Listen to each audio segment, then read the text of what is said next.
Carrot, cabbage, பட்டாணி, meal maker கொஞ்சம் போட்டு தான் இன்றைக்கி அந்த பிரிஞ்சி செஞ்சுருக்கோம். நம்ம என் ஞாபகத்தில் என்ன காய்கறி ஞாபகம் இருக்கோ அதை வச்சு தான் நான் செய்வேன்.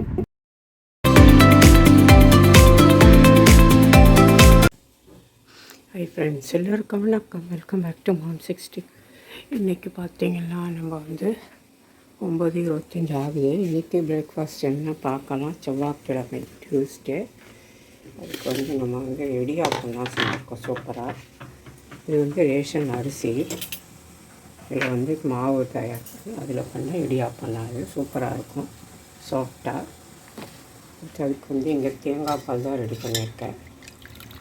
எங்கள் வீட்டில் தேங்காய் பால் தான் சாப்பிடுவாங்க. உங்கள் வீட்டில் என்ன சாப்பிடுவீங்கன்னு சொல்லுங்கள். சின்ன வயசில் பழகினது அப்படியே எங்கள் பசங்க அப்படியே மெயின்டைன் பண்ணி வராங்க, மாற்றிக்க மாட்டாங்க. அடுத்து இங்கே இன்னொரு செட்டு இட்லி பாத்திரத்தில் ஊற்றி வச்சுருக்கேன். 5 நிமிஷத்துலேயே வெந்துடும் மாவு.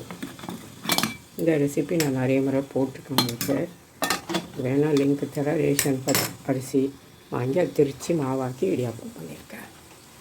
இப்போ பார்த்தீங்கன்னா 12:20. என் பையன் 10:45 மணிக்கு தான் சொன்னான். நான் 12:30 12:30 நான் கிளம்பணும் அப்படின்னு. அவன் சாப்பிட்டதே ஒரு 10 மணிக்கு இடியாப்பம் சாப்பிட்டான். அப்போ தான் சொன்னான். அதுக்கப்புறம் 11:10 தான் உள்ளே வந்தேன். இப்போ வெங்காயமும் வெள்ளரிக்காய் போட்டு பச்சடி பண்ணியிருக்கேன். ஜஸ்ட் இப்போ தான் மாவை பிசைஞ்சிட்டு ஃப்ரிட்ஜில் எடுத்து வச்சுட்டு இப்போ ஒரு 4 சப்பாத்தி எடுத்து வச்சுருக்கேன். இப்போ தான் பிசைஞ்சேன், ஒரு நிமிஷம் கூட ஆகலை.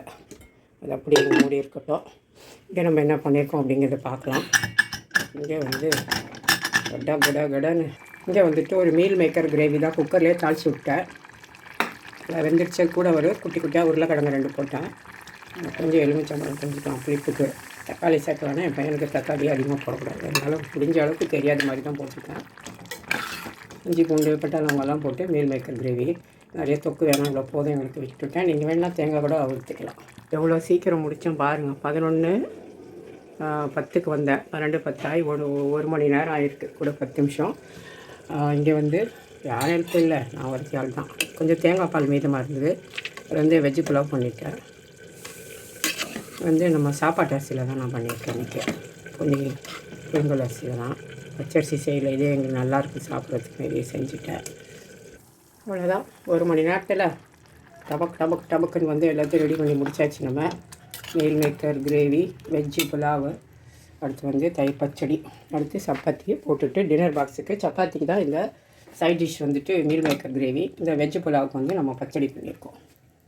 ஃப்ரெண்ட்ஸ், இங்கே டின்னர் பாக்ஸுக்கு கட்டிட்டேன் வெஜ்ஜு புலாவு. அடுத்து 2 சப்பாத்தி நைட்டுக்கு. அது கிரேவி, மீல் மேக்கர் கிரேவி. அப்புறம் இதுக்கு ரைத்தா கட்டியாச்சு. இங்கே என்னோடய பொண்ணுக்கு 2 சப்பாத்தி ரைத்தாவும் கிரேவி வச்சு.